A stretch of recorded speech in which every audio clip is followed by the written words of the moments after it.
ህዝብና ህዝቢ ናይ ህዝቢ ብህዝቢ ድልድል ቃና ታሪኽ ናይ ንሽቶ ዓቢ ኤሪሳት ኤሪሳት ድምፂ ውፅዓት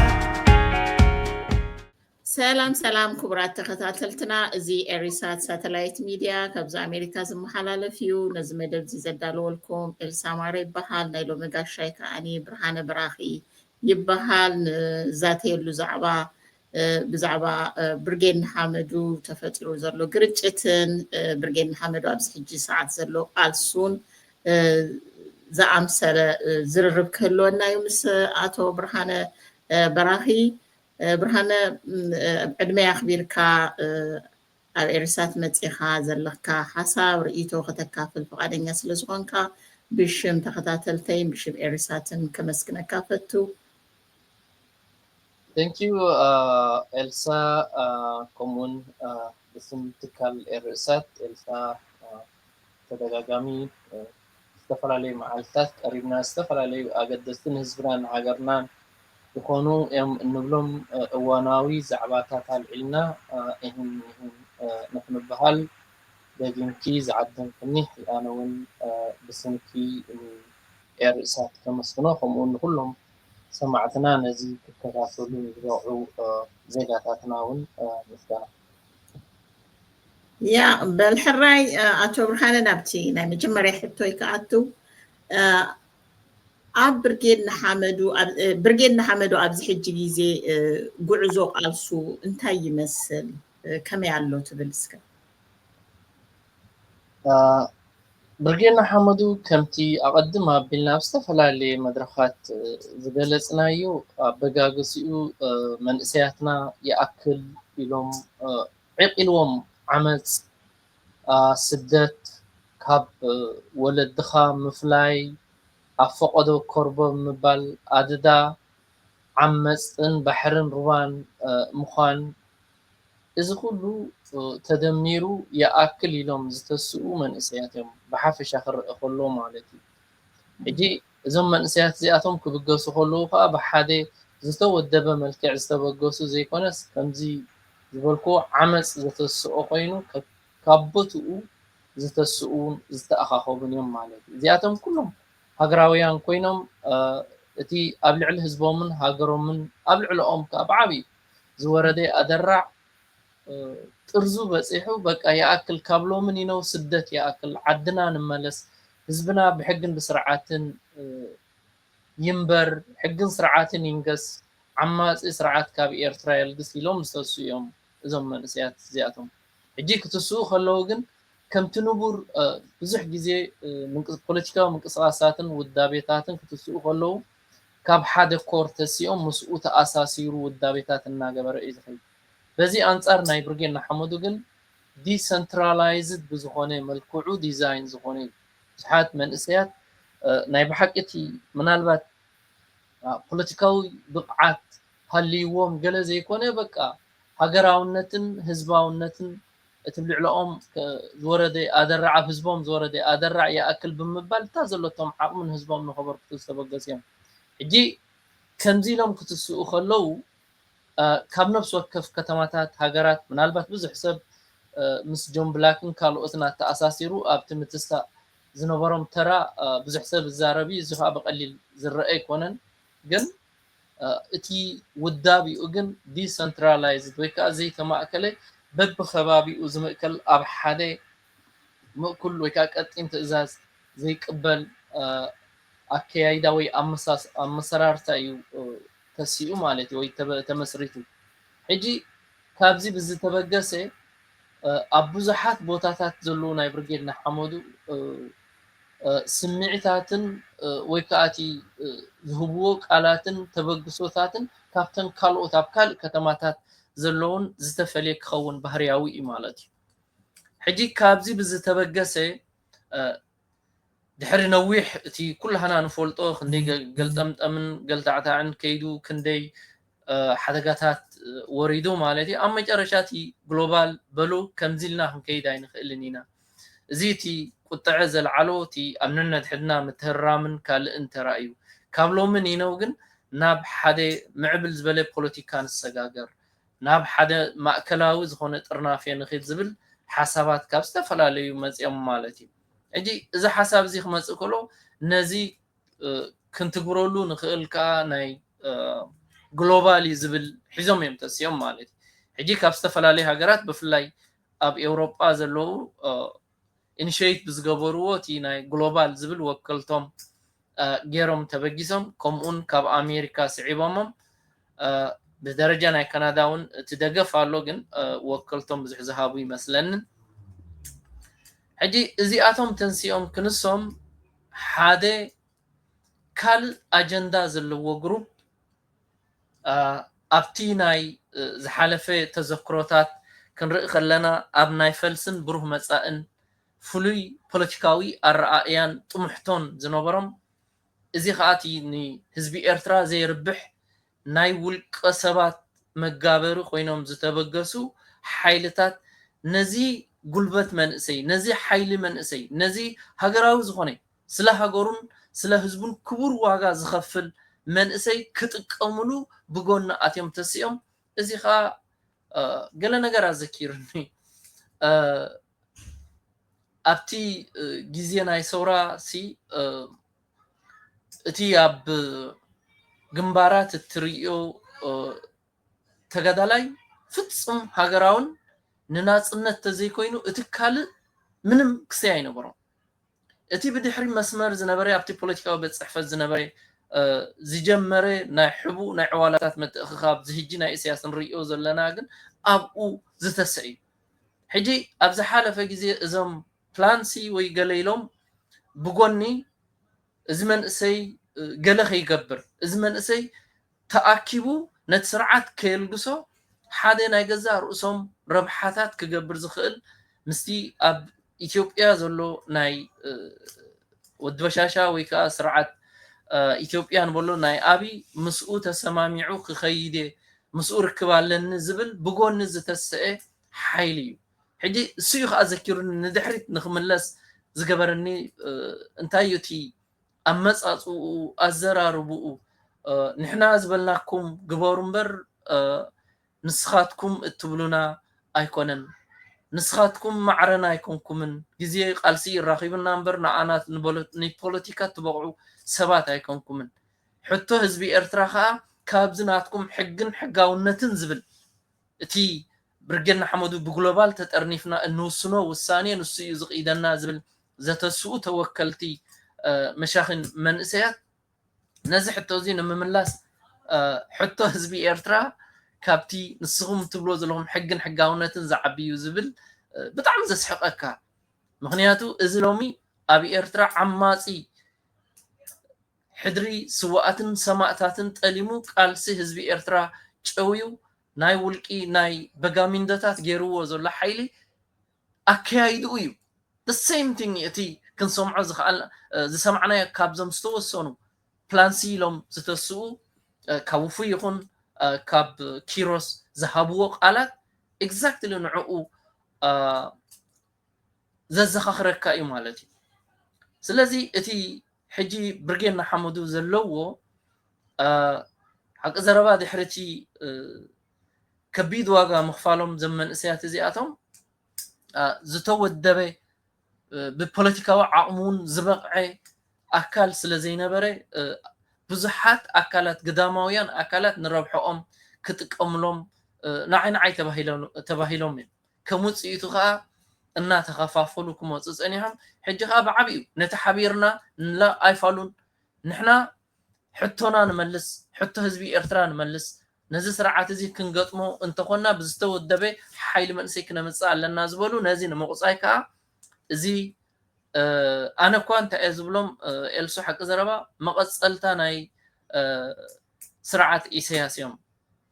መሓዙት እዮም ኢለ እየ ዝሓስቦም እቲ ፈልስን እቲ ብሩህ መፃእን ማለት እዩ ምክንያቱ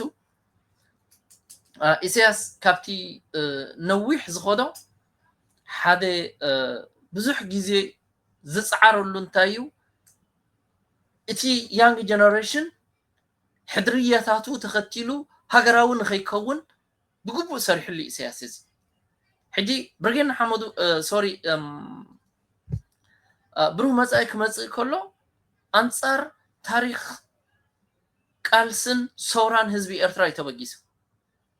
أبزي بقبو كن رد أوزن لنا سلام أنت أما قد سألتنا إسياس زبل قال مطلو سألتنا إسياس دي يكونون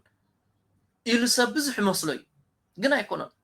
إسياس ني إرتراخ تداخل من حرقونكا نتي إرتراون نتن كهبتم زخل infrastructure political infrastructure economical infrastructure نعو إيو بتاتينوو it's social infrastructure نزي تحت قرص آوي زوانا نتا هاجر كم هاجر كعبيا زخل تحت قرصي نعو إيو بتاتينوو حجي حادي كابو إذن أس ولدو نهاياتاتو هاجراون نت لبيسو أبغنياتاتو خينو نهاجر اللي تقطعو نخيبن نوح صريح لي زي كم يجير صريح له ودسو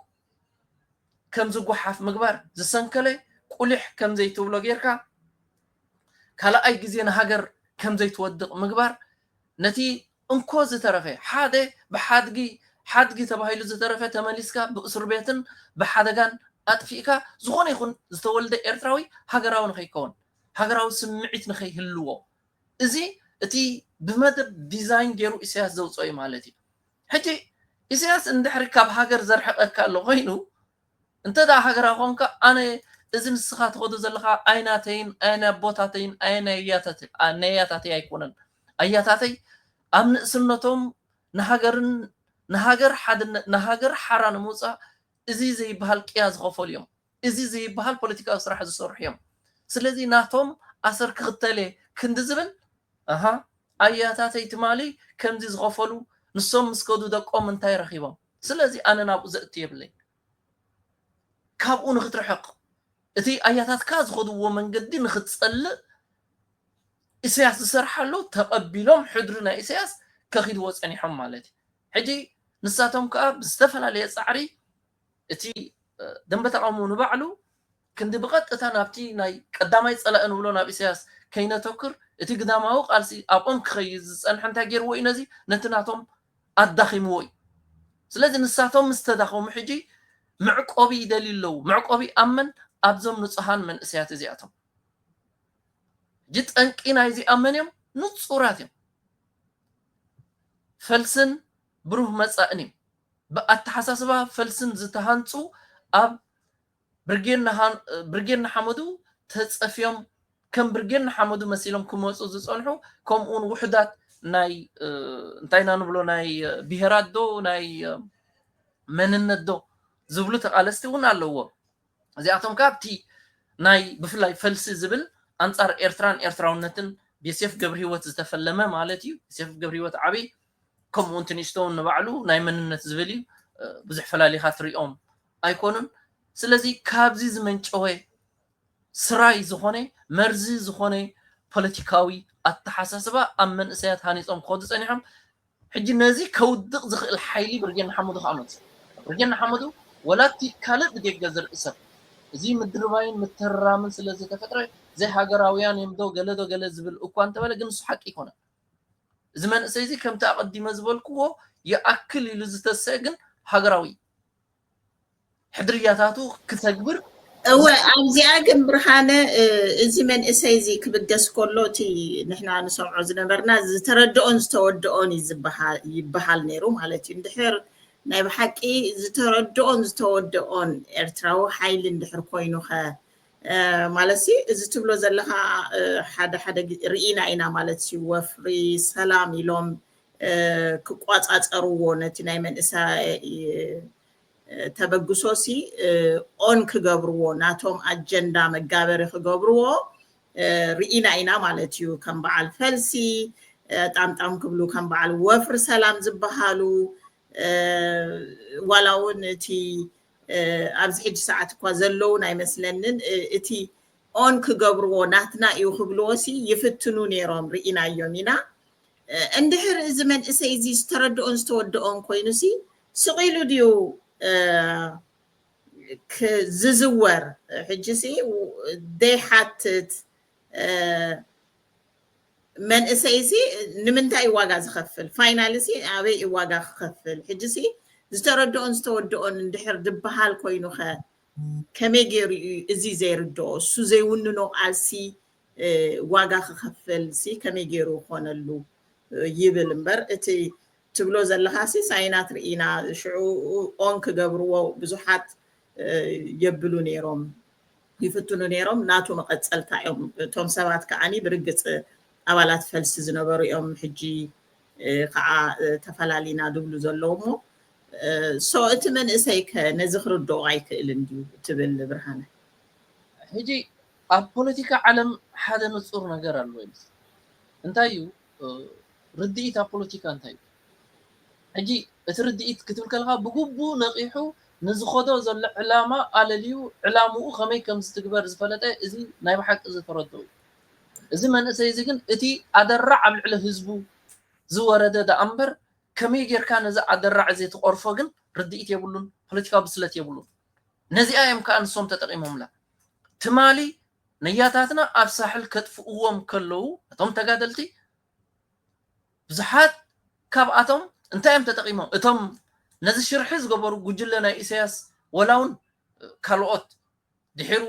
ደም ስኒ ኮይኑ ንውሽጢ ከም ዝውሕጥ ዝገበሮም ኣያታትና ምስ ኢሳያስ ዝሓበሩ በቶም ሓረስቶት እቶም ሓረስቶት ብፍቅሪ ሃገር ዝነደዱ ግን ትርጉም ናይ ፖለቲካ ብግቡእ ዘይተረድኦም ብኦም ተጠቂሞም እዮም ኣጥፊኦሞ ኣስተውዕለላ እዚኣ ሕጂ እውን ደሰይም እዞም መንእሰያት እዚኣቶም እቲ ብዓዲ ዝኸይድ ዘሎ ኣብ ልዕሊ ህዝቢ ዝወርድ ዘሎ ኣደራዒ ደኣ ናብ ንሃገሮም ንኽውፈዩ ደሪኽዎም ደኣ እምበር እቲ ዝተረድኦ ዝብል ባይታ የብሉ ኣከያይ ብግቡእ ብፖለቲካ ዝነቑሑ ይኮኑን ካድራት ዝወነኑ ይኮኑን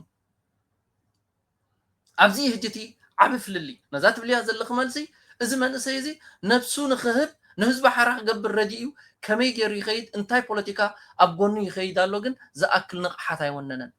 እዚኣ ጌጋ እታ ተረድኦ ትብል ፍጹም ጌጋ እንተዝርድኦ ነይሩ ኣበይ ንዓሰብ ክኸይድ እየ እናበለ ምስኦም ኮይኖም ንዓምሳይ ዝብልዎ ንዓሰብ ንኣቢ ንኸውህቡ ወይ ከዓ ህዝቢ ኤርትራ ናብ ኩናት ንኽእትውዎ ንዝኸይድ ዘሎ ሓይሊ ምስኡ ኾና ክንከይድ ኢና ንዝብሉ ሕራይ ክብሎም ኣይክእልን እዩ ሕጂ እውን ሕራይ ኢልዎም ማለት ኣይኮነን ግን ንብዙሓት ግን ኣታሊሎም እዮም ስለዚ እዚ መንእሰይ እዚ ዝተረድኦ ዘይኮነ ዝተወድኦ ፍጹም ዋጋ ንክኸፍል ንነብሱ ዘዳለወ እንተኾነ ግን ፖለቲካዊ ንቕሓት ዝጎደሎ እዩ ሕጂ ነዚኣ መዝሚዞም ከዓ እዞም ዝተወሰኑ ሰባት ዝጥቀሙላ ዘለዉ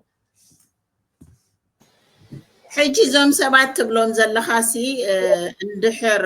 እዚ ብርጌድ ንሓመዱ ብዘየገድስ ናይ መንነት ተቓላሳ ይኩን ናይ ውድባት ኩን ገለሲ ኩሉ ለውጢ ዲሞክራሲያዊ ለውጢ ኣብ ኤርትራ ዝደሊ ዝተኣከበሉ ህዝባዊ ማዕበል እዩ ሕጂ እዞም ሰባት እዚኣቶም ከም ሰቦም ኣብ ከተምኦም ተወኪሎም እንድሕር መፅኦምሲ ከምዚ ስለ ዝኾንኩም ክንብሎም ንኽእል ዲና ናይ ከተማ ውክልና ኣለዎም ዶ ሕጂ ናብቲ ምልስ ንበል ንድሕሪት ብርጌድ ንሓመዱ ማዕበል ኢልና ኢና ስኖት ፖለቲካዊ ክስታይ ኣይኮነን ውድብ ኣይኮነን ፓርቲ ኣይኮነን ማዕበል እዩ ወፅዓ ዝኣከቦ መንእሰይ ሕጂ ድሕሪ ነዊሕ ግዜ ኦፍኮርስ ሕግን ካልእን ኣቑሙ ክኸይድ ይጓዓዝ ኣሎ ብዙሕ ነገር ኣብ ገልጠምጠም ኣሎ ማለት እዩ ሕጂ እዞም ሰባት እዚኣቶም እዞም ፕላንሲ ኢሎም ናብ ኣዲስ ኣበባ ዝኸዱ 5 ሰብ 7 ሰብ እዮም ኣይ ቲንክ ብኪሮስ ዝምራሕ ውፉይ በረኸትን መኒ ዘርሰናይ ወላ ኖ ዘርሰናይ ዳዊት ኣይ ቲንክ እዞም 4 ፍሉጣት ሕጂ እዚኣቶም ብዝኾነ ዝተወከሉ ይኮኑ ሕጂ ነታ ዝበልኪ እያ ምናልባት ወላ ብርጌድ ንሓመዱን ኣንፃር ናተይ ኣንፃር እዚ ዝብለክ ዘሎ መርገፅ ዝሕዝ ዝኽእል እዩ in terms of ኣቢ ማለት እዩ ንኣቢ ከመይ ይመዝንዎ ኣብኡ ዝተፈላለየ ኣረኣእያ ክህልወና ክእል እዩ ወላ ብዙሓት ብርጌድ ንሓመዱ ምስኦም ሓቢርና ንሰርሕ ምስኣቶም ናብ ሃገሮም ጠሚቶም ፀላእ ሃገሮም ኣለልዮም ረብሓ ህዝቦምን ሃገሮምን ኣቐዲሞም ክቃለሱ ተበጊሰም ዘሎ መንእሰያት እኳ እንተለው ከም ዘለውን ከረጋግጸልክ ጽኒሕ ኣብነታት ከም ጻልክ ግን እዞም ዝተወሰኑ ንብሎም ዘለና ሰባት እዞም ፕላን ሲሎም መጽኦም ዘለው ብዝኾነ አይኑ ውደብ ብዝኾነ አይኑ ምእከልን ኢና ንሕና መራሕቲ ኢና አይኑ ምራሕን ኢና ኢሎም ብዓውታ ዝመጽኦም ጅኑጽር እዚኣቶም ናይ ከተማ ውክልናስ የብሎምን ኢኻ ትብል ዘለኻ የብሎም እሞ ከመይ ጌርካ ዳ ናይ ከተማ ውክልና ደይብልካሲ ሓደ መጽዩሲ ሕጂ ኣነ ዋላ ኸይደስ ክመርሓኩ ብክብልሲ ይኽእል ደ ከመይ ጌሮም ከምኡ ክእሎታት ይረኽቡ ኣለዉ እቲ መንእሰይ ንኸምዚ ዓይነት ፋሉል ዝኾነ ኣካይዳስ ከመይ ጌሩ ይቕበሉ ኣለዉ ውክልና ደይብሉ ማለት ኣበይ ንምብፃሕ ይኽእል ኦኬ ሕጂ ነዚኣ ዝገጥሙዋ እቶም ናይ ግሎባል ዝብሉን ካልኦት ኣብ ኣሜሪካን ኣብ ኤውሮጳን ዘለዉ መንእሰያት ነዚኣ ብግቡእ ተቃዊሞም ኮ ጠጠው ኢሎም ናህና ይኩንኩም ኣይንፈልጠኩምን ኢና ክብልዎም ኣለዉ ብትክክል ብልዎም ኣለዉ ማለት እዩ ግን እንታይ እቲ ሽግር ሓደ ኣብዚ ነዊሕ ዝኸድናዮ ናይ ደንበ ተቃውሞ ነብዚ ውሽጢ 20 ዓመት ሓደ ውድቀት ኣብ ኩላና ኤርትራውያን ሓደ ውድቀት ኣጋጢሙሎ እዚ ውድቀት እዚ እንታይ እዩ ሓደ ንህዝብናን ሃገርናን ቀዳምነት ዝህብ ፖለቲካ ኣቆይምና ኣቐሚጥና እቲ ካልእ ጎናዊ ነገራት ኣትሪፍና ሓደ ግንባር ክነቁም ኣይከኣልናን ብኡ ኣንጻር ዝተወሰኑ ክኢላታት ኢና ወይ ከዓ ጨለታት ኢና ወይ ከዓ እሊታት ኢና ባህልቲ ኣብ ወረዳን ኣውራጃን እናኣተው ናይ ገዛእ ርእሶም ሽማምንቲ ኮይኖም እዮም ሰብ ዘይፈልጦም ናይ ዓድታት ሽማምንቲ ኮይኖም ወፅዮም እዮም ሕጂ ኣብቲ ውሽጢ ብርጌና ሓመዱ ከለዉ ወዲ ዓደይ እዩ ወዲ ወረዳ ኢዶ ወዲ ገለ እናበሉ ነቲ ሕጊ ጥሒሶም ዝኸዱ ኣካላት ዝስዕብዎም ኣለዉ እዚ ከዓ ነቶም ብግሎባል ደረጃ ብሕጊ ደረጃ ኣይኮኑን ዘም ሰባት እዚኣቶም ዝተወከሉ ይኮኑን ኢሎም ጠጠው ንዝበሉ መሪሕነት ኣንጻሮም ደገፍቲ ናይቲኦም ኮይኖም ዝትስኡ ውልቀ ሰባት ኣለዉ እዞም ውልቀ ሰባት እዚኣቶም ግን ውፅኢት ናይቲ ነዊሕ ግዜ ዝኸድናዮ ውድቀት ናይ ፖለቲካ ኣብ ደንበ ተቃውሞ ዝፈጠርናዮ ወይ ከዓ ዘጋጠመና ውድቀት ናቱ ውፅኢት ኮይኖም ብዓድን በውራጃን ዝጥምቱ እናጠመቱ እቲ ክጥምትዎ ዝግብኦም ሃገራዊ ረብሓ ዝሓዘ ድዩ ነዚ ስርዓት እዚ ክስዕር ዝኽእል ፖለቲካ ሒዙ ድዩ ዝመርሓኒ ዘሎ ወይ ዝውደበሉ ዘለኹ ፖለቲካ ናይ ብሓቂ ነቲ ኣነ ዝኣምነሉ ዕላማ ክህርመኒ ዝኽእል ድዩ ኢሉ ክንዲ ዝሓስብ ኣብቲ መንዩ ዝዛረብ ዘሎ መንዩ ዝመፅእ ዘሎ ዝብል ናይ ዝወደቁ ፖለቲከኛታት ንፅባሕ ንግሆውን ዘየርባሓና ኣብኡ ካብኡ ስምዒት ተበጊሶም ዝድግፍዎም ውልቀ ሰባት ኣለዉ ስለዚ በንጻሩ ግን ኣብዚ ሳልስቲ ኸማን ተዘይተጋጊአ ካብቶም እዞም ትብሎም ዘለኻ መሪሕነት ብሳጉኡ ዝፈልጦ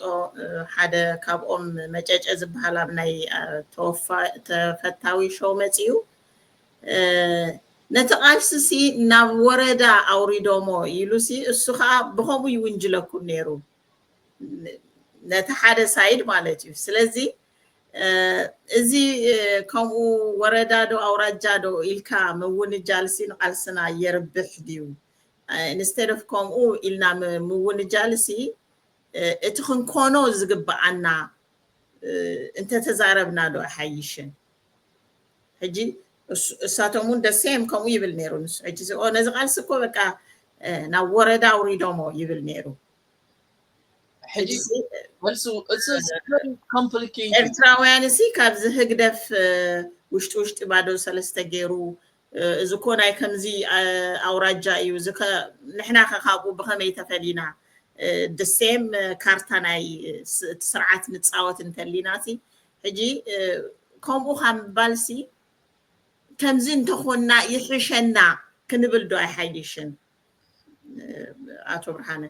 ሕጂ እንታይ መስልክ የልሱ ንሕና ከም ተቃለስትኮ ብመሰረቱ እቲ ትሕቲ ሃገራዊ ዝኾነ ኣተሓሳስባ ዝሓዘ ቃልሲ completely ክንኩንኖ እዩ ዘለና I'm not embracing it ይድግፎ ይከንኩን ዘለኹ ግን ንምንታይ ኣብ ከምዚ ወዲቆም ንኣብነት እዞም ሰባት እዚኣቶም በዓል መጨጨ ደም ካልኦትን ይድግፎም የመስለኒ ነቲ ንበዓል ውፉይ ክመፁ ከለዉ እዞም ሰባት እዚኣቶም ብዘይ ሕጊ እዮም መፅኦም there is no point ዝኾነ ይኹን ክድግፍሎም ዝኽእሉ ነዞም ጉጅለ እዚኣቶም ወላ ሓደ ነገር የለን ግሎባል ኣሎ ክሰርሕ ኢሉ ዝተበገሰ ነብስ ወከፍ ኣብ ኣዲስ ኣበባ መሪሕነት ኣሎ ናይ ብርጌድ ንሓመዱ ኣብ ካልኦት ከተማታትን ሃገራትን ከዓ ነብስ ወከፍ ከተማታትን ሃገራትን መሪሕነት ኣሎ ሕጂ ዝኾነ ይኹን ኣካል ንብርጌድ ንሓመዱ ወኪሉ ክኸይድ ዝኽእል ብደረጃ ግሎባል ዝተጠርነፈ ዳ ኣምበር ብውልቀ ሰባት ኣነ ንኣቢ ወይ ነብርሃም በላይ ወዳሓትነይ ወደኮ እሞ ረኺበየ ኣለኹ ታ መእተው ረኺበ ስለ ዘለኹ ኣነ ኩሉ ተኸታቲሎ እየ እቲ ሪዝን ዘምፅዎ ዘለዉ ስለምንታይ እዮም ብዘይ ሕጊ ዝቕበልዎም ዘለዉ ዝብል ሕቶ ምስ ሓተትና እንታይ እዮም ዝብልዎም ዘለዉ ወል ኪሮስ ነብርሃም በላይ ስለ ዝረኸቦ ንሱ መላገቢ እዩ ሰብ ይምረፆ ኣይምረፆ መላገቢ ስለ ዝኾነ ክኸይድ ኣለዎ ውፉይ ከዓ ኣነ ኣተሓባባሪ ብገዛ ርእሱ ዝሃቦ ስም ኣብ ብርጌድ ንሓመዱ ኣተሓባባሪ ናይ ብርጌድ ንሓመዱ እየ ስለዚ ዝኾነ ይኹን ሰብ ከልግሰኒ ወይ ከዓ ኣብ ልዕለይ ኮይኑ እዚ ግበር ኣይትግበር ክብለኒ ዝኽእል ሰብ የለን ይብላ ኣሎ እቶም ካልኦት ከዓ ምስኦም እቶም ጉጅለ እዮም ኤኒዌይስ ተደሪቦም ዝኸዲኦም ማለት እዩ ሕጂ ኣብ ውሽጦም ነቶም ዝቃወምዎም ኣትሪሮም ሕጊ ኣይኮነን ዝትኸድዎ ዘለኹም መንገዲ ሕጊ ይኮነን እንተ ደኣ ናይ ብሓቂ ከምኡ ኮይኑ ንኣብነት ጥዑም ዝግ ዝበሎ ቃል ሰሚዕናዮ ኢና ከምኡ እንተ ደኣ ኮይኑ እቲ ምስ ኢትዮጵያ ጌርናዮ ትብሎ ዘለኹም ፀብፃብ ሃቡና ንሕና ሕጋውያን ተወከልቲ ናይ ግሎባል ኢና ፀብፃብ ሃቡና ክንድግፎ ዲና ክነፅጎ ፀብፃብ ሃቡና ዝበፃሕኩሞ ንስኻትኩም ከዓ ናብቲ ቤዝናትኩም ተመለሱ ምክንያቱ ዝወከለኩም ኣካል ክሳብ ዘይሃለወ ንሕና ወከልትኹም ኢና መራሕትኹም ኢና ክትብሉ ኣይትኽእሉን ኢኹም ዝብል እቲ ናይ ግሎባል ሓደ ኣርጉሜንት ኣሎ ማለት እዩ በዓል ወደተር ይኹኑ በዓል ጥዑም ዝጊ ዘሎ ማለት ካልኦት ከዓ ከም ኣባላት ብርጌድ ንሓመዱ ኣብ ኖርዝ ኣሜሪካ ብዙሓት በዓል ካፕቴን በዓል ደቢሽ ብዙሓት ከምኡን ኣብ ኤውሮጳ በዓል ዝተፈላለዩ ኣስማት ክጠቅስ ክእል እየ ዘለዉ እዚ ትኸድዎ ዘለኹም ሕጋዊ ይኮነን ጠጠው ኣብልዎ ቃልሲ መንእሰያት ክሰብሩ ኢኹም ዝብል ሓደ ክስታይ ሒዞም ተሲኦም ኣለዉ ማለት ኖ ንሱ ግን ኣብዚ ሚድያ መፅኡ እንታይ ኢሉ መሲልካ ንሕና ኣይኮንናን እቶም ብሸነኽ ናይ ኢትዮጵያ ሳይድሲ ንሕና ባይታዊ ዶ ኦር ግሎባላዊ ዝኾነ ኣቃውማ አይ ቲንክ ባይታዊ ምሽ ሓቀይ ብዝኾነ ኣቃውማ ኣይንቕበለኩምን ኢና ቤት ምኽሪ ዲ ገለኹም ዝዓይነት ኖ ናቶም ቤት ምኽሪ እቲ ናይ ብርጌድ ንሓመዱ ናይ ተሓደ ሸነኽ ናይ በዓል ጥዑም ዝገሳይድ ግን አይ ቲንክ ባይታዊ ግሎባል ብሪፕሬዘንታቲቭ ባይታዊ ምሕደራ እዩ ሕጂ ብኸምኡ ዓይነት ኣቃውማ ምሳኹም ዲፕሎማሲ ክንሰርሕ ሲ ኣይንኽእልን ኢና ንሕና ንኻልእ ሰባት ክንረክብ ኣይንኽእልን ኢና ንዓኹም ጥራሕ ኢና ንረክብ ኢሎምና ንሳቶም ኢሎምና እዩ ዝብል ዘሎ ስለዚ ብኢንዳይሬክት ሲ ነቲ ብርጌድ ንሓመዱስ ናይ ኢትዮጵያ ሓይሊ ይዝውሮ እሶም ብዝደለይዎ ክካየድ ወይ ብመሰረቱ ቤት ምኽሪ ዝበሃል ሲ ኣብ ኤርትራውስ ኣቃውማ ኣብ ዝኾነ ኣብ ውዳበ ይኹን ገለ ሰሚዕናዮ ይንፈልጥን ኢና ኤክሰፕት ኣብ ተጋሩ እዮም ቤት ምኽሪያዊ ኣካይዳ ሶ እዚ ማለት ከዓ ሲ እቲ ኤርትራዊ ብርጌድ ንሓመዱ ሲ ብኻልኦት ሃገራት መራሕቲ ከመይ ዓይነት ቃልስን ከመይ ዓይነት ኣቃውማ ክህልዎስ ይቕየድ ኣሎ ማለት ዶ ኣይስምዕን እዚ ከ እቲ መንእሰይ ዋጋ ዝኸፍል ዘሎስ ከመይ ገይሩ ይቕበሎ ኣሎ ትብል ሓደ ከም ነጥቢ ክንወስዶ ንኽእል ኤልሳ እዚ ንፁር ነገር ኣሎ እዞም ተሲኦም ቤት ምኽሪ ዝብሉ ዘለዉ ናይ ካብቲ ናይ ኢትዮጵያ ኣካይዳ ናይ ቃልሲ ዝተበገሰ እቲ ስነ ሓሳቡ ከምቲ ዝበልናዮ እቲ ምንጭ ናይ ዝኩሉ ዕግርግር እቲ ናይ ፈልሲ ስነ ተሓሳስባ ሒዙ ዝተበገሰ እንዲ እቲ ፈልሲ ከዓ ክብገስ ከሎ ኤርትራ ኣምንን እየ ዝበለ ዮሴፍ ገብረ ሂወት ኩላህና ንፈልጦ ኢና ኤርትራ ትበሃል ሃገር የላን ትግራይ ባሕሪ ግባኣ እዩ ኤርትራ ትበሃል ክጅመር ከሎ ሃገር ኣይንፈልጥን ኢና ምቅንጃው ገድሊ እዩ ሰውራ ዝበሃል ዶ قالدو زبل حيزو استبقسي which means أنصار إرتراونتن زقوم حيلي إتي سنة حساب حجي وفي ود سويو كالو ود حدا زياتهم إرتراويان هيكونون هيكون كن زبل زلو سنة حساب تشكي مموز جن ناي فلسي سنة حسابي فلسخة حج آتو برهانة إزي مشالكا يوسف قال من يلن نديوتا فلسي ون assumption إنان هبدل لنعمبر برقص تا نايت فلسة عبالات يوم of course زوم سوات زياتو ساتهم ديم قالجن كابت زبلو وجن بعلو مسي اندحر برجيدنا حامدو بتناتو representative جيرو زوكل اندحر علو خوكين وكلنا يبلو من كان اندحر كاني اتي عقاومهم كاخمي كخونا لو اني ساتهم نبعلم وكلنا يبلو من دغنا ها اتي عقاوما خاني ببيت مخراوي اب ارتراو كمان كم عينت عقاوماس رينا لمود ايكونن قدع خوني خير ግን لمود ايكونن بخمزيهم كتكودو زلكم ኢሎምሲ እሳቶም የም አዚዞም ናይ ብላሎ ስለዚ which means see በትንሶም ዝበልዎ በቲ ዘለና ኤቪደንስ ንሂድ ማለት እዩ በትባዕሉ ድበሎ ከምዚኢኹም ትኸዱ ኢሎምና ስለዚ ዘሎሲ which means ካልኦት ኣብዚ ጥርናፈ ዘየለው ገለመለሲ ከመይ ጌርና ንቃለስ ከመይ ጌርና ንጥርና ኦርጋናይዜሽን እንተ ዓይነት አቃውማ ይህልዎሲ ይቅይዱን አለው which means see እሳቶም የካይዱን አለው ማለት እዩ ስለዚ እዚ ክኸውን ይኽእል ዶ ከምኡ ኢልካ ኸይድካ ፋይናልሲ እንታይ ከተምጽኢኻ ማለት እዩ ለውጥ ኤርትራ ወይስ ባርነት ሽምባርነት ኢና ክንቀይር ናብኡ ይኽመጻክ እኮ ኤልሱ ኣነቲ የሴፍ ስለዝደልኽዎ ከልዕሎ ወይ ትፈልሲ ገለ ይኮንኩን ግን ያ ባህለይሲ ስለዚ የለሲ እቲ እኹል ኣለና እኮ ኤቪደንስ ባዕሎም ይብማለው ያ ግን ንምንታይ ናብኡ ዝመጻኹ ስለምንታይ ነዚ ሓሳባት እዚ ክቕበልዎ ክኢሎም ወይ ስለምንታይም ኣብ ከምዚ ወዲቆም ንዝብል እቲ ባክግራውንድ ኣለዎም ንምባል ዳኣምበር ነቶም ፈልስን ገለን መይቶም እዮም ሶም ተቐቢሮም እዮም ሕጂ ኣብቲ ካልእ ክትርኢ ከለኻ ማለት እዩ ከም ፈልሲ ግን እቲ ስነ ሓሳብ ዝሓዙ ውልቀ ሰባት ኣብ ብርጌን ሓመዱ ተሓቢኦም ክስጉሙ ዝደልዩ ኣለዉ ማለት እዩ ግን ብዓቢኡ ግን ሓደ ነገር ኣሎ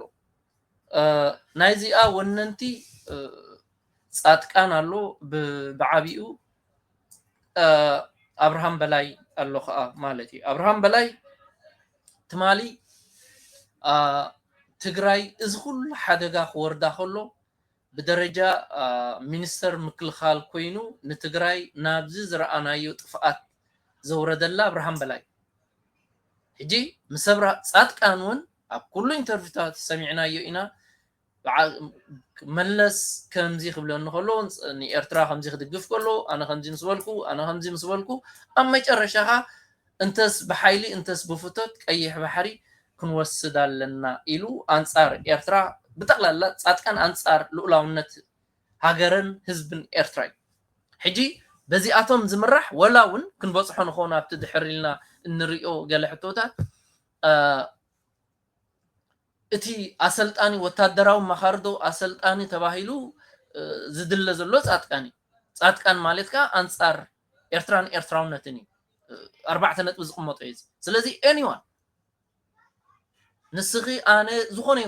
ዝኾነ ይኹን ሰብ ምስ ጻድቃን ከይዱ ንኤርትራ ክርብሕ ከምዘይኮነ 4 ነጥቢ ክቕመጦ ዘለዎ እዩ ዝኾነ ይኹን ሰብ ብጻድቃን ተመሪሑ ናብ ኤርትራ ዝኸይድ ዕንወትን ጥፍኣትን ናይ ህዝቢ ኤርትራ ዝኸይድ ክሳብ ዝኾነ ስለዚ እዞም መንእስያት እዚኣቶም እዞም ጉድለ መንእስያት ኣይኮኑን ኢንፋክት በዓል በረኸት በዓል ውፉይ መንእስያት ኣይኮኑን ዕድመኦም ክሳይ ዝኾነ እዮም ማእከላይ ዕድመ ዝበፅሑ እዮም ስለዚ ንኩሉ ነገር ክመዝኑ ዝኽእሉ እዮም ህዝቢ ኤርትራ ከመይ ገይሩ ነዚ ናፅነት ከም ዘምፅኦ ዝፈልጥ እዮም ኢሳያስ ከመይ ገይሩ ከም ዝኸድዖ ነዚ ህዝቢ እውን ዝፈልጥ እዮም ስለዚ ተመሊስካ መቐፀልታ ኣጀንዳ ናይ ኢሳያስ ክትከውን ቅቡል ኣይኮነን ስለዚ እቲ ኣብ ኢትዮጵያ ዝኸይድ ዘሎ ንረብሓን መጋበሪ ናይ ኣብን ከም በዓል ጻድቃን ዝኣመሰሉ ደኣምበር ንኣንጻር ኢሳያስ ዝቐንዐ ኣይኮነን በዚ ከዓ ነዚ እጅግኦም ሰብሲቦም ዝቃወምዎ ዘለዉ መንእሰያት ኣለዉ ስለዚ ነዚኣቶም ክረዲት ክወሃቦም ይግባእ ነዚኣቶም ደገፍ ሙሉእ ደገፍ ክግበረሎም ይግባእ ኣጊዶም እዮም ዝብሉ ዘለዉ ንሕና ኣንጻር ህዝብናን ሃገርናን ዘይኮና ኣንጻር ተዓማፂ حدري اياتاتنا نابوتاتنا طليمو نز هاجر زي انا بسيول اودي قوا زلو دا امبر نهاجرنان نهزبنان ግን حجون واغا نكفلينا زبلو انصار زياتهم زتسو اب كل منسيات تسيوم አለው እዞም መንእሰያት እዚአቶም ካ بحق ተሰሪዖም ንክኾዱ በትንሶም ዝብልዎ بجلوبال نخሉ ዘርብሕ ኣብ ውሽጢ ግሎባል ውን ከም ጥርናፈ እንተዳ ፖለቲካል ጥርናፈ ኮይኖም ከም ሓደ ምንቅስቃስ ኮይኖም ክኾዱ እንተዳ ኮይኖም ኤርትራውነትን ረብሓ ኤርትራውነትን ቀዳምነት ዝሃበ ፕሮግራም ሰሪዖም ንቅድሚት ንክኾዱ ኩሉ ሓገዝ ክግበረሎም የዝላቦ ማለት እዩ እዞም ጉጅለ እዚአቶም ግን ኣብ ዝበፅሕዎ ነገር ይብሎም ክሰዓር እዮም ካ ርግፀኛ ከም ሰዓር ያ እንታይ መሲልካ ሓደ እቲ ኣቃውምኡ እቲ ብርጌድ ንሓመዱ ክዝትየሉ ዘለዎ ሲ ኣካይድኡ ፍሉጥ ክኸውን ኣለዎ እቲ ዋላውን እቲ ክሳይ ዝውሕዶም ይመሰለኒ ማለት what you mean decentralize ምሕደራ ማለት እንታይ ማለት እዩ centralize ከእንታይ ማለት እዩ ሕጂ decentralize እንድሕር ኢልካዮ ከዓሲ ፈፂሙ ዘይራኸብ ፋሕ ጭንግራሕ ዝበለ ድዩ ሕጂሲ እዚ ኣመር ዋላውን እቶም ናይ ምሕደር ናይ ከምኡ ዓይነት ዕሙቕ ዝበለ ኣፍልጦ ዘለዎም ሰባት ከነቶም መንእሰያት ምናልባሽ ኣብኡ ርዲኢቱ ሓደ ይመስለኒ ክፈልጡ ኣለዎም ግን ብዘይገድስ ብርጌድ ንሓመዱስ እሱ ዝኸደሉ ሮድማፕ ክህልዎ ኣለዎ ሕጊ ክህልዎ ኣለዎ ነቲ ሕጊ ከዓ ተላቢስካ ክትከይድ ክትክእል ኣለካ በቲ ውሽጣዊ ዓቕምኻ ውሽጣዊ ሓይልኻ እምበር ብግዳም ኦፍ ኮርስ ዲፕሎማሲ ክትሰርሕ ኣለካ በቲ ናትካ መርገፅን ኣካይዳን ናትካ መኽሰብን እምበር ንስኻ ከምዚ ኢኻ ትኸይድ ገለ ዝብለካ እንድሕር ኮይኑሲ እስኻ ኤርትራዊ ሓይሊ ደይኮንካስ ናይ ካልእ ሓይሊ ኢኻ ትኸውን ዘለኻ እዩ ደስምዕ ስለዚ እዞም ሰባት እዚኣቶም ከዓ ባዕሎም ኣብ ሚድያ መፂኦም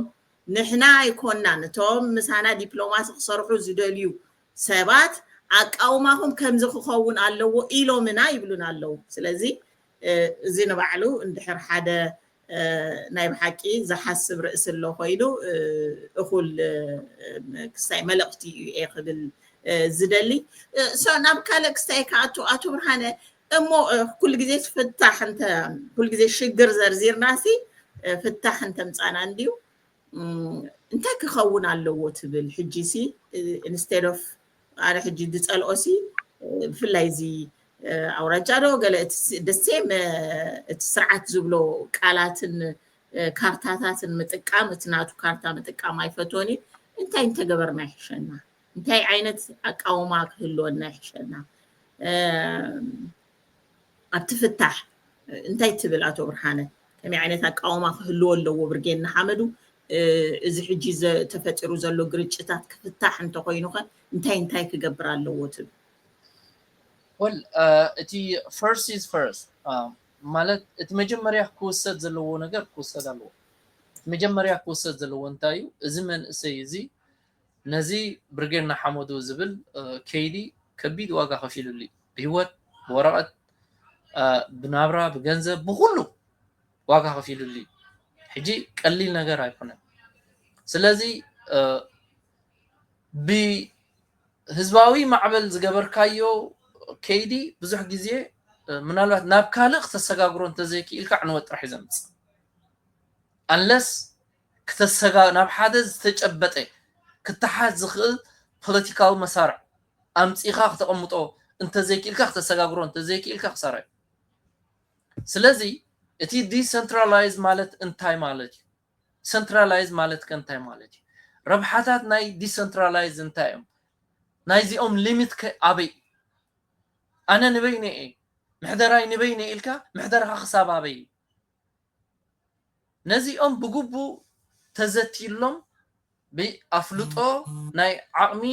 ናይ ፖለቲካ ብዘለዎም ሰባት ተሓጊዞም እዞም መንእሰያት እዚኣቶም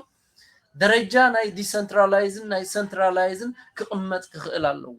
ንኩላቶም ዝፀሉ ግሎባል ይኹን ካልእ ይኹን ባይቶ ይኹን ብዘየገድስ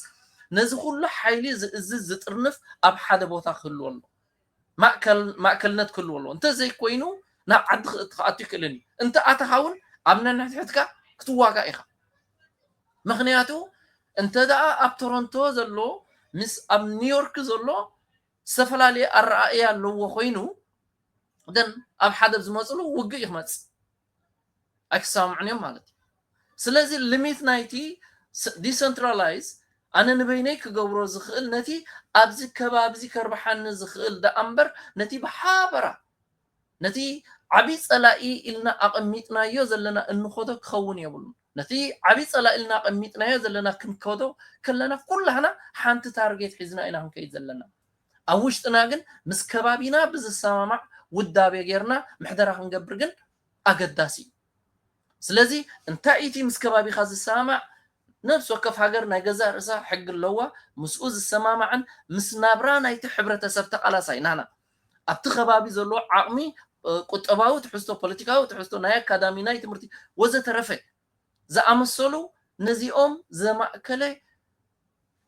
ዲሰንትራላይዝ ዝኾነ ወይ ከዓ ናይ ርእሰ ምሕደራ ክህልዎ ኣለዎ ማለት እዩ ካብኡ ክትወፅእ ከለኻ ግን ምስ ኣብ ዲሲ ዘሎን ኣብ ቶሮንቶ ዘሎን ዘራኽቦም ግን ሓደ እዩ ሓደ ኢት ነጥቢ ተጸላኢኦም ሓደ እዩ ብሓደ መስመር እዮም ክሃርምዎ ዘለዎ ስለዚ ኣብ ዲስን ኣብ ቶሮንቶን ዘለው ክጥርነፍሉ ዝኽእሉ ሓደ ግሎባል ክህልሎ ባይቶ ክህልሎ ካልእ ክህልሎ ማለት ስለዚ እዚ መጀመርያ ክስራሕ ኣለዎ እዚ ምስ ተገብረ ከዓ እቲ ቀንዲ ክሕሰበሉ ዘለዎ ነገር ሕጁን ካልኣይ ነገር ኣብ ካልእ ነገር ንኸይነኣቱ እዚ ብኢትዮጵያ ዝኸይድ ዘሎ ሓይሊ ድልየቱ እንታይ ስለምንታይ ነዚ ኩሉ ዋጋ ዝኸፈለ መንእሰይ ኣይቲ ምስ በኣኻይት ኣይምእከልን እየ ኣነ እዝዘካ ኣነ እንተዘይኣዘዝኳ ከዓ ፋሕ ከብለካ እየ ዝብል ጉጅለ መን እዚ መን ስለ ዝኾነ እንታይ ስለ ዝገበረ እዚ መንእሰይ ኩሉ ክፈልጦ ኣለዎ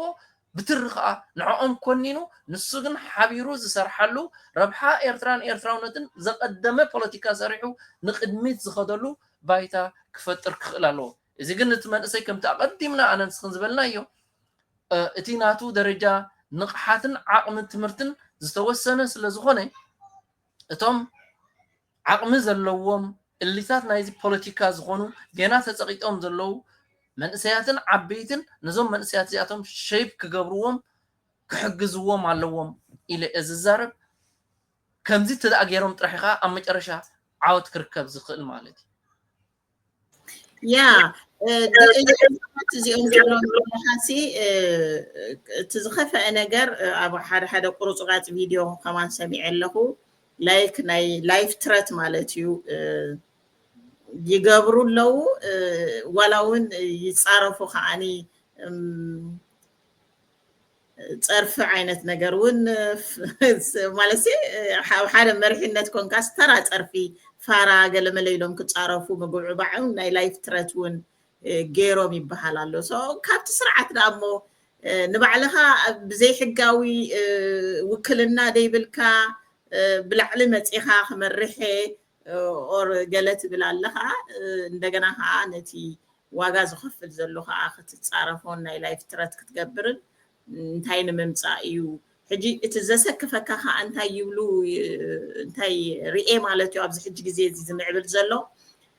ነቲ ዝገብርዎ ዘለው ደይ ትካላዊ ኣሰራርሓ ኦር ዘይፍትሓዊ ኣካይዳ ቻሌንጅ ካይግበሩ ካይሕተቱ ውስናት ሚድያታት እዮም ዝኸዱ ኣብ ካልእ ክኸዱ ኣይደልዩን እዮም ቻሌንጅ ዝኾነ ሕቶ ካይሕተቱ ኣብ ኣኸይዶም ከዓ እቶም ንሳቶም ዝደልይዋ ልክ ከምዚ ኢሳያስ ዝገብሮ እንታይ ይሕተት እንታይ ይምልስ ተዳልዩ መፅዩ እታ ዘድለይዋ ኣብ ካልእ ክኸዱ ኣይ ዶንት ኖ እቲ ሪዝን ምናልባት ምዝ ሕጂ ነቲ ቃልሲ ከም ቢዝነስ ናይ ኢንካም መእተዊ ስለ ዝግበር ዘሎ ቪው ንምርካብ ድዩ ካብኡ ዝረኽብዎ በነፊት ኣለዎም ድዩ ኦር ቻሌንጅ ዝኾነ ዝገብሮም ሕቶ ካይሕተቱ ድዩ እሞ ኣብ መልሲ ካይጋገዩ በቲ ንሶም ዝደልይዎ ጥራሕ ኢሳያሳዊ ዝኾነ ሓደ ጋዜጠኛ እንታይ ከም ዝሓተካ ዝፍለጥ ዝኽትኸዶ ከምኡ ዓይነት ብጣዕሚ ዘሰክፈካ ንቃልስና ከምኡ ዓይነት ይርእዮ ኣለኹ እሞ ነዚ ከ እንታይ ትብል እስካ ኣቶ ብርሃነ እቲ دلاي فتحي لوطي نديمقراسي زقالش دلوها زي ديمقراسياوي عينت هكايدا زقالاقل زلوسي بخمي كقطع كم زلو أو كبل كم زلوسي انتاي تبل سكبزي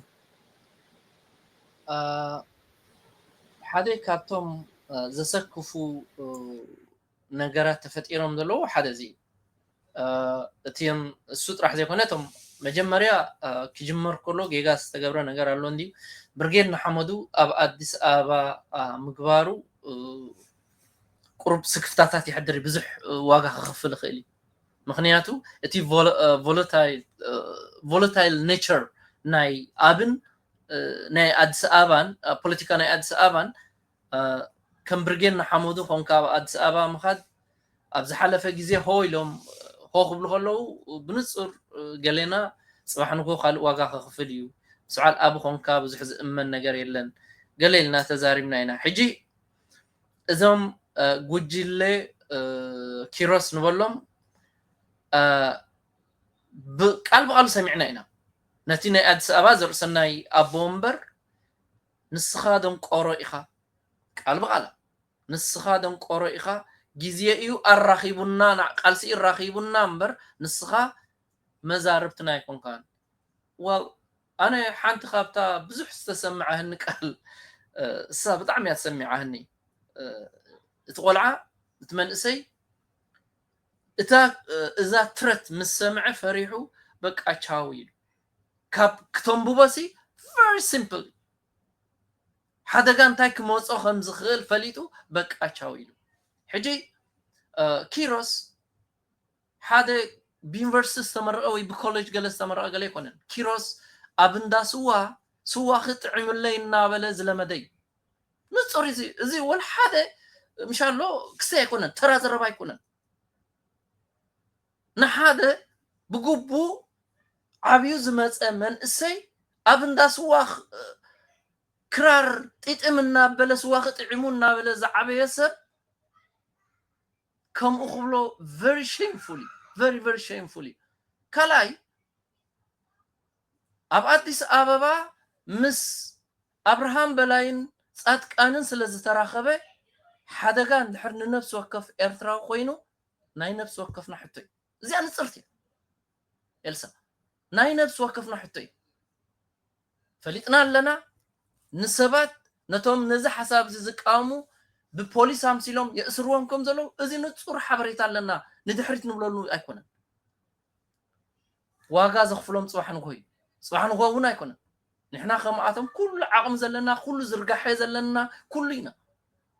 ቃልስና ናብ ኢሳያስ ኣተኪሩ ንኽኸይድ ንኩሉ ትኽሕለፍ ዘለዎ ክሕለፍ ኣለዎ ኢልና ካብ ኢሞሽን ርሒቕና ንኸዶም ኣለና እንተ ደኣ ሓደጋ ኣብዞም መንእሰያት እዚኣቶም ወዲቑ ግን ጽባሕ ንጎ ተሓተት እዮም ካብ ቃሎም ሰሚዕናዮ ኢና ብተግባር ከዓ ንርኢ ኣለና ስጉምቱን ኣይንካየድን ኢና ማለት እዩ እዚ ርዱእ ነገር እዩ ካብ ቃሉ ከዓ ሰሚዕናዮ ኢና ዓሪፍካ ተቐመጥ ዓሪፍካ እንተዘይ ተቐሚጥካ እንታይ ማለት እዩ ከምቶም ትማልን ጎብ 73 ዘጋጠመም ከም ክገብሮም ወል ስለዚ እንታይ እኽብል ዝደሊ እቲ ናይ እንዳስዋ ጢጥምጥም እንድሕሪ ናብ ካልእ ዘብፅሖም ኮይኑ ወል እዞም መንእሰያት እዚኣቶም ኣያታት ኣለዎም እዞም መንእሰያት እዚኣቶም ዓቕሚ ዘለዎም ኣያታት ኣለዎም ክገብሩ ዝኽእሉ ፖለቲካ ክሰርሑ ዝኽእሉ እያታት ኣለዎም ስለዚ ንነፍሶም ኣይበሉ ጥራሕ ዝብላኒ ነቶም ኣብ ኣዲስ አበባ ብስም ፖሊስን ብስም ካልእን ዘከላብትዎም ዘለው ርኢናዮም ኣለና ሙሉእ ሓበሬታ ኣለና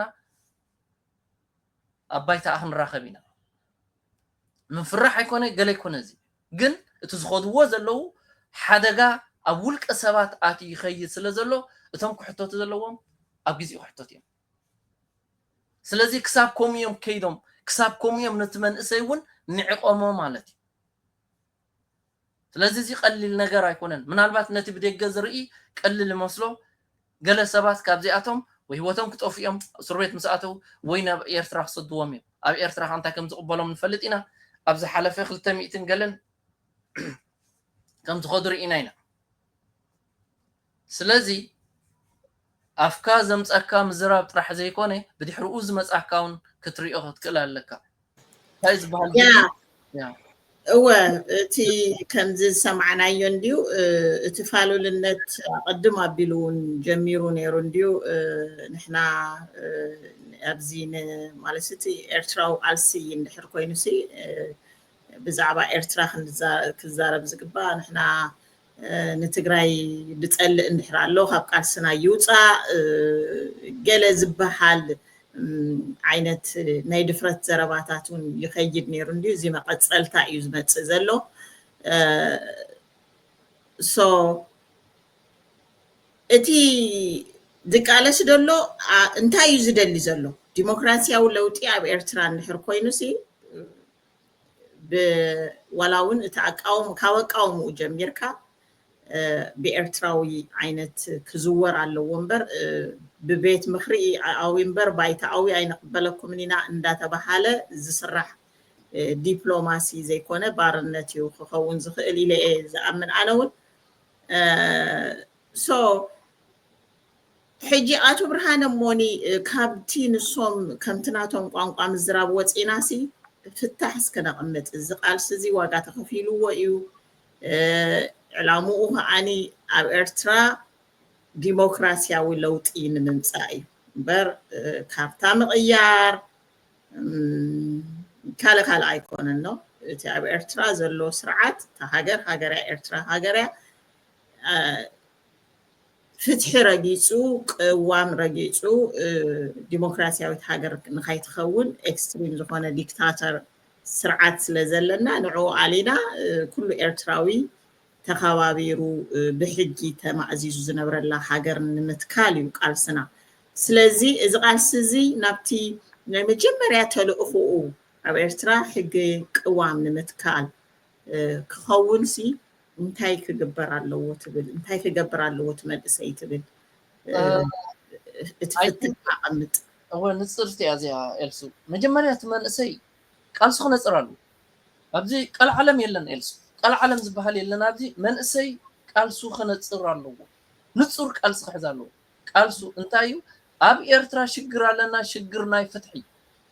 اب إيرترا عماص زخونه سرعات منبار زخل سرعات هلو نزي سرعات زي قيرنا بفتحن ديمقراسن اتمرح هاجر نمتكال نقالس علنا إيرترا ግን سلا ኤርትራውያን ዋጋ ዝኸፈሉላ ሓራ ዝኾነ ዘይትቁርመም ዘይትጭርመም ልዑላዊት ዝኾነት ሃገር ኣቦታ ኣላ ቃልስና ንጹሪ ቃልስና ኣንጻር ስርዓት ህግደፊ እዚ ኩሉ መንእሰይ ዝኸይድ ዘለዎ ንሱ ዝቃለሰሉ እዞም ጉጅለ እዚኣቶም ግን ምስቲ ኣብቲ ከባቢ ዘሎ ኣንጻር ኤርትራውነትን ዝኾነ ሓይሊ ኸይዶም ሕነ ንምፍዳይን ኣብ ልዕሊ ህዝቢ ኤርትራ ክወርድ ክርእይዎ ዝደልዩ ብዙሕ ቃላት ሰሚዕና ኢና ይልሱ 1 ሚልዮን ክጠፍእ ኣለዎ ዶ ከምዚ ክጠፍእ ኣለዎ ዶ ከምዚ ኸይድ ኣለዎ ካብዛ ግሩፕ ብዙሕ ሰሚዕና ኢና ስለዚ እዚ መንእሰይ እዚ እትፍታሕ ንጹሪ ፖለቲካኡ ከነጽር ኣለዎ ፖለቲካኡ ኣብ ኤርትራ ዓማጽ ኣሎ ነዚ ዓማጽ ስርዓት እዚ ኣልጊስና ፍትሓዊትን ዲሞክራሲያውን ኤርትራ ንውሉድ ወለዶ ክነቐጽሊና ዝብል ፖለቲካ ሒዙ ክኸይድ ኣለዎ ነዚኣነ ምግባር ዝኾነ ይኹን ነገር ኣየድልዮን እዩ ነዚ ነቲ ስርዓት ከልግሰሉ ዝኽእል ክዕወተሉ ዝኽእል መንገድታት ሃሰዊሉ ረብሓ ሃገሩን ህዝብን ብዘይትን ከፈሉ መንገዲ እዚ ስርዓት ዘልግሰሉ ፖለቲካ ክሰርሕ ኣለዎ ፍትሓ እዚኣ ጥራሕ ካልእ እቲ ኣብ ጫውጫው ዘእትወና ዘሎ ኣካል ናይዚ ዕግርግር ኮይኑ ዘሎ እቲ ፀቢብ ካብ ስርዓት ህግደፍ ዝተበገሰ ፍልልያት እሞ ኣብ ደንበ ተቃውሞ ዘለሓመ بعد دو بوردا دو بوراجا دو ገለ ዝብል completely አንጻር ህላዌና ስለ ዝኾነ ካብዚ ክንወፅእ ክንክእል ኣለና ምሕደራ ህዝቢ ኤርትራ ብዝደለየ መሓደር ተደሊ በወረዳ መሓደር ተደሊ በወራጃ መሓደር እንተደሊ በኻሊ መሓደር ቃልስና ግን ድምፁ በይናይ መንገዲ ክመሓደር ከም ዘለዎ ንኽውስን ባይታ መኽፋት እዚ እትንጹር ቃልስና ስለዚ እዚ መንእሰይ እዚ ከዓ ነዚኣ ይኽሕዝ ዘለዎ እቲ ካልእ ዘምጽሉ ዘለው ጓል መንገዲ ዘምጽሉ ዘለው አንጻር ህላውነቱ አንጻር ረብሕኡ ምዃኑ አለልዩ ፎኽ ብሎም ክኽእል ኣለዎ እታ ፍታሕ ካብ ፀቢብነት ወፂኡ ሃገራውነት ዘረጋገፀ ፖለቲካ ሒዙ ንቅድሚት ክኸይድ ኣለዎ ነዚኣ ንምግባርካ ምስ ፀላእቲ ሃገር ኮንካ ይግበርኒ ምጸላእቲ መንግስቲ ኮንካ ይዝግበር thank you هراي أتو برهان براخي أنا كنت يودي نلوم معنتي بخلا أقطامي بخلا أرستي أرجعني إخنا الراخبينا كايبلكو حليفو كبلون لني تبلون دحرالي وعدل كذا كاي أول تاكبل دلني إشتو أزي زلنا يو جزء أزي تهواخي زخونة جزء تي سرعات ون أنا إرترا سرعات مالتي كم زين رئيس زلنا أبتناي مجرشة عدمي زلنا سياسة صنعها خلت عمس استعمت كم لا على عدمي ولا خبتي سب وتسب زنوبرس كأوخنا براك لأن مخنياتو تي كلهم تما كبابي يوزلو أنت دارينهم كيدومي دار كامساتو بس أبعز صوري أنت تليفون دلو نسون كسعبي يجي أو يكون كون جنة تسفاي تي نسوفت يروى زلو تنسو أبي إرترا فتيرو زلوا هاقواف جن حدا جاينا إرتراونت لذي زمن سيزين قيحو متكأتا نايت سرعات نخخون أبتي كلها أنا حبيرنا مسجاجري من قصتي كن جبرو النجوا عزو زلنا ولا زبرجيرنا حمدون بترمف درجة نابو ماسيو كم حسب خلالو العملات علم بزق بلانا من قدي مسجاجري من قصتي جيرنا نزل سو عايزي سلط أنك أركب زي خانو كله including نتي بستفلا لي ربحان سرعة هقدف زقلقل زلو أكل نعقوون زترنا نسوون كساتو فوز اللو مساقاقري منقصد خنقبر سلازلنا نزقو عزازي خاء بستفلا لي منقدون تجميرون سلازلو سلازي أبزي عسيلو قدامنت نزيهبو نزي سرعة زي كلك سولو زخيل نسو سلازغوني نزي هاقر زي أكاب حادقا خندحنا نسويتو انكو منقدي عوتي نتي بوليتيكاو مدلاوات انت دعب دقة غيرنايو أبوشتي حدا يكونن بأشحات واقع خوفلو زدليو إرتراويان زيقاتاتالو سبعي انت سلطان تركيو صبو أيركبن كا كالقسي كالقسولو زخيل عقمن مسارحن تحستن كله تي زي قبرنايا زلناقن علامات بزقبالو أو من قدي علامات بزي قوامنا من قدي ربحا هزبنان هاقرنان بزرقا قصولو نزي سرعات زي نحنا تقبلنا خنا السجاج رأينا نزهجر زبل حيلي بوليتيكا حيلي هزبنا زخسب بوليتيكا خسرح كخلا لو خنزين خنجبركا كاب عدن وردان علتن صبيبن وصينا هاجراوز هون التحساسوا كنا متص بزي خا خنغسغس يغبانا زوم من سيات زياتهم نابزي خموصو عدمه يقربلهم نزوم ناي مጨረሻ نزوم بوجله زياتهم نزوم ناي طفات بوجله او ادس ابا خيدهم نحنا ززنا يلن انصار حزبنا هاجر زغسغسو زلوخا نعوم زقاومو تبعات زخونو منسيات تسيوم علو نزوم منسيات زياتهم نقدميتكم وصلوا زخولو التحساسبهم بحزب زدغفولو كخون كله بمدياتاتن بخالن سابورت خنغبرهم يغبانا سلازي اتا انكو فتح زبلا كلنا حجراوز هون التحساسبه حزنا مسغاغر منغست امغبار كنسرح كنكلا لنا زبل الرأي يزلني thank you الصحافة إنتي ذهب كنا عدل يا أتو برهاني سلا ذهب كنا جيزيها بشم تخطاتلتي بشم إرساتن كمسكنكا فتو بخال أكادامي بخال أرستي كنا راخبينا نايلو من مدبنا أبزي ودينا لنا يغني thank you إلسا أنا بسمكي بسم إرساتن كله مالت نزي تخطاتولنا زقولون صباحون يمسجن مالتي thank you إلسا يوا كاب حزبنا بحزبي ناي حزبي بحزبي دلدل كانا تاريخ ناي نشتو عابي إريسات